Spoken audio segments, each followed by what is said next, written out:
बिस्मिल्लाहिर्रहमानिर्रहीम। अस्सलाम वालेकुम। आखिरकार निगरान हुकूमत को बाख्तियार बनाने का बिल पार्लियामेंट से मंजूर हो गया। आज पार्लियामेंट का एक मुश्तरका इजलास हुआ जिसके अंदर निगरान हुकूमत को जो है ना बाख्तियार बनाने के लिए एक बिल पेश किया गया। इस बिल के अंदर मुख्तलिफ शिकें थीं, जिन शिकों का मकसद जो है वो मुल्क में जारी जो माशी हालात हैं उनके तनाज़ुर में निगरान हुकूमत को बाख्तियार बनाना था, ताकि अगर निगरान हुकूमत 3 महीने तक रहती है तो उस दौरान जो IMF से किए गए मुआहिदे हैं उन मुआहिदों पर ना सिर्फ अमल दरामद हो सके बल्कि मज़ीद अगर कोई मुआहिदे करने हों तो निगरान हुकूमत इस हवाले से बाख्तियार हो कि वो मुआहिदे किए जा सकें। मज़ीद इस सिलसिले में निगरान हुकूमत को कुछ मज़ीद अख्तियारात दिए गए हैं, इसलिए इसको जो है ना वो बिल को नाम दिया गया है कि ये निगरान हुकूमत को बाख्तियार बनाएगा। इसमें यह फैसला किया गया है कि निगरान हुकूमत कोई नया मुआहिदा तो नहीं कर सकेगी, अलबत्ता पहले से जारी मुआहिदों में अगर कोई रद्दो बदल है तो वो कर सकेगी। और उसके साथ साथ सितंबर में जो IMF के साथ मीटिंग है उस मीटिंग के अंदर जो है ना वो IMF के पास जो है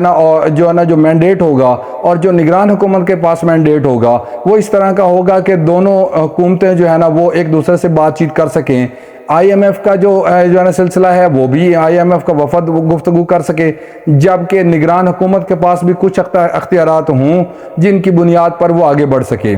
अब ये मसला जो है ना वो कोई आज तो शुरू नहीं हुआ बल्कि काफ़ी अरसा से इसकी गूंज थी कि हुकूमत जो है ना वो निगरान हुकूमत के जो है ना मसले में बहुत आराम और सुस्त रवि से काम कर रही है, और ऐसा महसूस होता है कि हुकूमत निगरान हुकूमत के बारे में किसी हद तक जो है ना वो कन्फ्यूज्ड है। इजलास जारी हैं, मीटिंग्स जारी हैं, और कभी तो मौलाना फजल रहमान साहब की मीटिंग होती है शहबाज शरीफ साहब के साथ, और कभी मौलाना फजल रहमान साहब की मीटिंग जरदारी साहब के साथ होती है, कभी जरदारी साहब की मीटिंग शहबाज शरीफ साहब के साथ होती है। इस हवाले से मीटिंग्स का सिलसिला जारी है। आज शाम को भी 2-3 मीटिंग्स हुई और फैसला ये किया गया है कि निगरान हुकूमत के लिए जो मशावरत है वो आशूरा के यानी 10 मुहर्रम के बाद उस हवाले से मीटिंग्स की जाएंगी और इसको फाइनल किया जाएगा कि आखिरकार निगरान हुकूमत में वज़ीर आज़म निगरान कौन होगा। और इसके साथ साथ जो है ना वो ये भी फैसला किया जाएगा कि असेंबली जो है ना जो मौजूदा असेंबली है वफाकी असेंबली उसको कब तोड़ा जाएगा। अब यहाँ पे एक बड़ी इंटरेस्टिंग बात है वो ये है कि निगरान हुकूमत के और निगरान वज़ीर आज़म के लिए जो है ना एक नाम जो सामने आया वो इसहाक डार साहब का था, जो कि इस वक्त वफाकी वज़ीर ख़जाना हैं।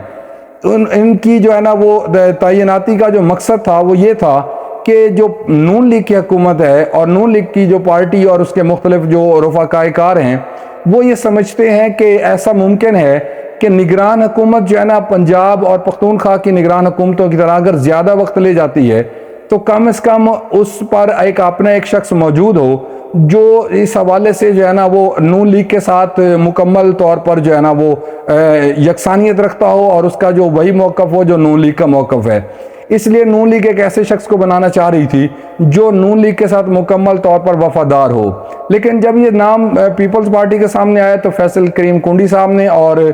मोहतरमा शेरी रहमान ने प्रेस कॉन्फ्रेंस की और उन्होंने कहा कि हमारे सामने कोई ऐसा नाम नहीं आया, जब इस नाम पर कोई मशावरत होगी तो हम ज़रूर बताएंगे। मौलाना फजल रहमान साहब को भी बैकडोर पे इस नाम से आगाह किया गया, लेकिन ताहाल इसहाक डार साहब के नाम पर फैसला नहीं हो सका। अब निगरान हुकूमत के लिए जो दूसरा नाम सामने आ रहा है वो आज जो है ना कुछ ऐसी अफवाहें आई जिनमें जो है ना ख्वाजा आसिफ साहब का नाम भी लिया जा रहा था, लेकिन चूंकि ख्वाजा आसिफ साहब जो है शायद उतने ज़्यादा काबिल कबूल ना हों जितने के इसहाक डार साहब थे। एक तीसरा नाम जो बहुत कम लिया जा रहा है लेकिन इस्लामाबाद की जो है ना वो राहदारियों में गर्दिश कर रहा है और वो है अयाज सादिक साहब का नाम। अयाज सादिक चूंकि साबिक स्पीकर कौमी असम्बली रहे हैं, ऐसा मुमकिन है कि उनको निगरान वज़ीर आज़म बना दिया जाए और उस पर तमाम पार्टियों का इत्तफाक भी हो। एक वजह तो ये है कि निगरान हुकूमत जो है ना वो इस तरह की बनाना चाहती हैं सारी पार्टियां कि जो तमाम पार्टियों के हाथ में हो और उसका मौक़िफ़ वही हो जो इन पार्टीज़ का मौक़िफ़ है, यानी कोई अपना ऐसा शख्स सामने लाना चाहते हैं जो इन तमाम पार्टियों से मुकम्मल वफादार रहे। और अगर निगरान हुकूमत की मुद्दत बढ़ा दी जाती है तो उस सूरत के अंदर भी जो है ना वो निगरान हुकूमत होते हुए इन पार्टियों के जो भी मफादात हैं उनका तहफ़्फ़ुज़ कर सके। अब दूसरी बात जो सामने है वो ये है कि ऐसा महसूस होता है कि निगरान हुकूमत जो है ना इस तरह की बनाई जा रही है जिसका एतमाद और जिसको इतना जो है ना भरपूर किस्म का तजर्बा हो कि वो IMF के साथ डील कर सके। चूँकि पाकिस्तान मुआशी हालात में घिरा हुआ है और मुआशी बदहाली की वजह से हमारे जो मुआहिदात हैं IMF के साथ हूँ, एशियन बैंक के साथ हूँ, चाइना के साथ हूँ, या फिर इस तरह की जो है ना वो डील्स जो UAE के साथ हैं, सऊदी अरब के साथ हैं, तो ऐसा निगरान वज़ीर आज़म चाहिए जो इन तमाम तर मुआशी हालात को लेकर चले। अगर तो मुआशी बुनियादों पर बनाया जाता है तो फिर इसहाक डार साहब शायद सारी पार्टियों की जो है ना एक मुश्तरका तौर पर चॉइस के तौर पे सामने आए। और अगर सियासी बनाया जाता है शख्स को तो शायद फिर सरदार अयाज सादिक या फिर जो है ना कोई और सियासी नाम सामने आ सकता है जो पाकिस्तान पीपल पार्टी से हो। यहाँ पे जो है ना आज जब राना सनाउल्लाह साहब से पूछा गया कि आप किस तरह के शख्स की हिमायत करेंगे, तो राना सनाउल्लाह साहब ने टेक्नोक्रेट तजवीज़ दी कि टेक्नोक्रेट को जो है ना वो निगरान वज़ीर आज़म ना बनाया जाए, क्योंकि टेक्नोक्रेट जो है ना वो इस हवाले से जो है ना वो अपना ख़ास झुकाव रखते हैं, और इस हवाले से हम उनको ये नहीं कह सकते कि वो किसी तरफ भी नहीं है और वो न्यूट्रल हैं। तो उन्होंने ये कहा कि टेक्नोक्रेट कभी भी न्यूट्रल नहीं होता, लिहाजा हमें टेक्नोक्रेट को नहीं बनाना चाहिए। जब उनसे सवाल किया गया कि क्या निगरान वज़ीर आज़म अदलिया से होना चाहिए, तो वो मुस्कुराए और उन्होंने कहा कि अदलिया से भी नहीं होना चाहिए। ऐसा महसूस होता है कि कहीं ना कहीं ऐसी बातें चल रही हैं कि टेक्नोक्रेट भी नहीं होना चाहिए, अदलिया से भी नहीं होना चाहिए, बल्कि वो सियासतदान होना चाहिए।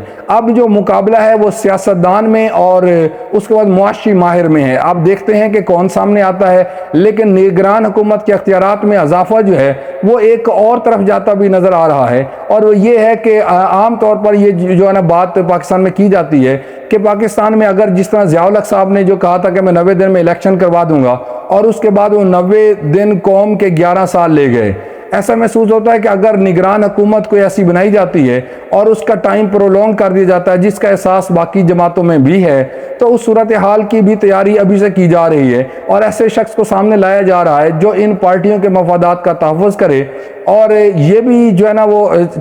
कुछ चहमगोइयाँ जो है ना वो गर्दिश में हैं कि ऐसा हो सकता है कि इसहाक डार साहब को निगरान वज़ीर आज़म बनाकर और निगरान वज़ीर आज़म की मुद्दत जो है वो 2 साल तक कर दी जाए। अगर ये होता तो ये तीसरा ऑप्शन होगा।